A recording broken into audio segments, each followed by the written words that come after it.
She walked into the dimly lit restaurant holding her little girl's hand, exhausted from the day, just wanting a warm meal and a moment of peace. The hostess froze. Eyes darted. A waiter stepped forward, not with menus, but with a tight, rehearsed line. "We're full tonight." Tables sat empty all around them.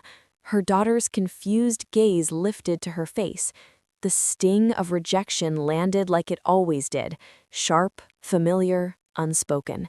She swallowed hard, ready to turn away in silence.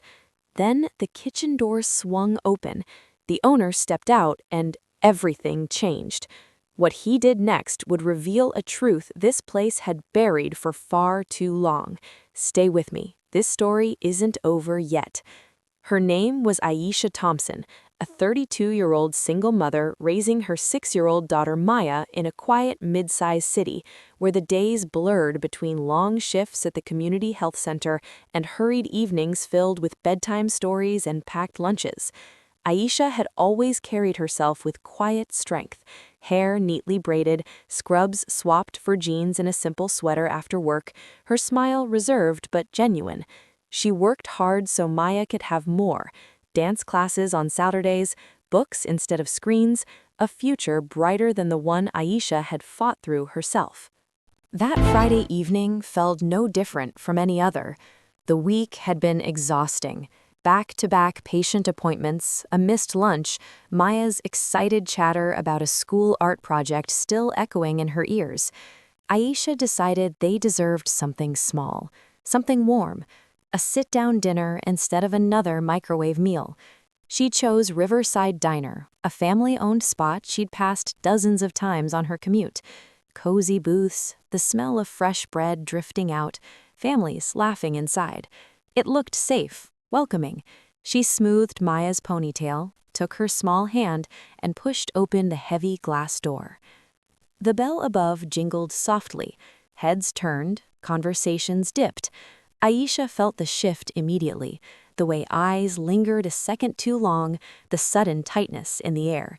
But she was tired, hungry, and determined to give her daughter one normal, peaceful moment. She led Maya toward an empty booth near the window. What she couldn't see yet was how that simple choice, to walk in and ask for a table, would pull back the curtain on something ugly, something the staff had hidden behind polite smiles for years. And what she definitely didn't expect was that the man who owned this place would soon walk through the very same door and see everything. Aisha stood there, Maya's small fingers tightening in hers, as the waiter, a young man with flicked-back hair and a practiced smile, blocked their path to the booth. He repeated himself, voice low but firm. The place was full tonight. No tables available. Aisha glanced around again.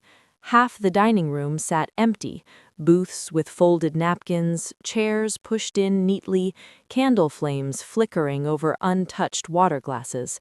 The lie hung in the air like smoke. She felt the familiar heat rise in her chest, the one she'd learned to swallow since childhood. But this wasn't just about her anymore. Maya tugged gently, whispering, "Mommy, I'm hungry." Aisha forced a calm nod, then asked quietly if they could wait for the next opening. The waiter hesitated, eyes flicking toward the hostess station where an older woman now watched them intently. No one moved to check a seating chart. No one offered to look. Instead, the hostess stepped forward, arms crossed. "We're really at capacity," she said, her tone sharper now, as if repetition would make it true. Aisha pointed out the empty tables, politely, without raising her voice. The hostess's lips thinned. "Those are reserved." Aisha asked for whose name. Silence. Then, almost too soft to hear, "Policy." The word landed like a slap. Maya shifted closer, pressing her face against Aisha's leg. A couple at a nearby table looked over, then quickly away, forks pausing midair. Another family kept eating, pretending not to notice. But Aisha noticed everything. The way the staff's postures stiffened when she spoke, the subtle headshake from one server to another, the way no one met her eyes for more than a second. She tried once more, voice steady despite the tremor building inside. "We've had a long day. Just two of us. We won't be long." The waiter exchanged a glance with the hostess. Then he said it. "Ma'am, if you'd like to order takeout, we can do that at the counter." Takeout. Not a seat. Not even the pretense of welcome. Aisha's throat tightened. She could feel Maya's confusion growing, the little girl's confusion turning to quiet hurt. This wasn't new. Aisha had faced versions of this her whole life. The extra scrutiny in stores, the clutched purses on sidewalks, the random checks that never happened to others. But seeing it reflected in her daughter's wide eyes made it unbearable. She wanted to shield Maya, to walk out with dignity, to pretend it didn't cut so deep. Yet something held her feet in place. Maybe exhaustion, maybe anger finally boiling over, maybe the simple refusal to teach her daughter that silence was the only safe response. She took a breath, ready to insist one last time. That's when the swing door from the kitchen pushed open again, harder this time. Footsteps approached, heavy and purposeful. The owner stepped into the dining room, wiping his hands on a white apron, his face shifting from distracted to alert as he scanned the scene. The staff froze. Conversations hushed completely. He looked at Aisha, then at Maya, then slowly at his own employees. His expression darkened, not with confusion, but with recognition. And in that instant, the carefully constructed wall of excuses began to crack. What happened next would force everyone in that room, including Aisha, to confront a truth no one had dared name out loud until now. The owner, Mr. Elias Carter, a man in his late 50s with silver-streaked hair and calloused hands from decades behind the grill, stopped 3 steps into the dining room. His eyes locked first on Aisha, then dropped to Maya, whose small frame was half hidden behind her mother's leg. The room had gone completely still. No clink of silverware, no murmur of conversation, only the low hum of the ventilation and the faint sizzle from the kitchen leaking through the door. Elias's gaze swept to his staff. The waiter shifted uncomfortably. The hostess looked down at the reservation book she suddenly found fascinating. A server in the back wiped the same spot on the counter over and over. Elias didn't speak at first. He simply stood there, taking it in. The empty cables, the untouched place settings, the black mother and child standing in the doorway like unwelcome shadows. Then his voice cut through the silence, low and controlled, but carrying the weight of someone who had finally had enough. "Explain to me," he said, addressing no one and everyone, "why my dining room looks like a ghost town while 2 paying customers are being told we're full."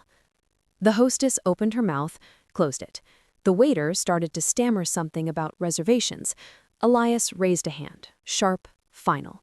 He turned fully to Aisha. "Ma'am," he said, softer now, "I'm so sorry you've been made to feel this way in my place." Aisha's breath caught. She hadn't expected kindness, not here, not now. Maya peeked out, eyes wide. Elias crouched slightly to her level, voice gentle. "You like pancakes, sweetheart?" Maya nodded slowly. He straightened, looked at his staff again, this time with something harder in his eyes. "Clear table 6, best booth in the house, fresh menus, and water with lemon for the little one." He paused, letting the order sink in. "Right now." No one moved for a heartbeat. Then the waiter hurried forward, fumbling with chairs. The hostess stepped aside. Elias walked straight to Aisha, extended his hand, not in pity, but in quiet respect. "You're not leaving until you've eaten, and you're not paying tonight."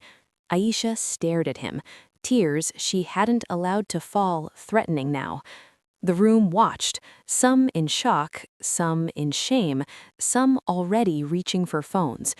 In that single electric moment, the mask everyone had worn for years shattered, and what came next would change more than just one meal. Aisha sat down in the booth with Maya, the leather seat creaking softly under them. The owner, Elias, personally brought over 2 tall glasses of water with lemon slices floating inside, then a stack of warm pancakes dripping with maple syrup for Maya, and a plate of the diner's famous chicken and waffles for Aisha. He didn't hover or make a show of it.